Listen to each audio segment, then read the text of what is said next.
Tutorial de calibración del equipo EcoSense pH100A. Para calibrar el equipo vamos a necesitar dos soluciones de buffer, la solución pH7 y la pH4 o la pH10. Conectamos el sensor al equipo y lo encendemos. Presionamos Mode hasta que aparezca pH. Colocamos el sensor en la solución de buffer pH7.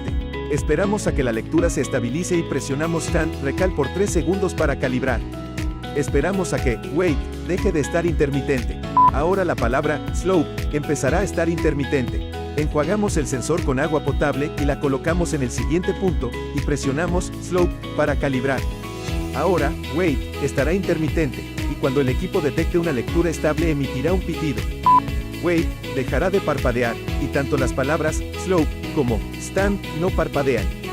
Esto indicará que el equipo se calibró correctamente. Tip de respaldo: dejar el sensor dentro del frasco con la solución de buffer pH4.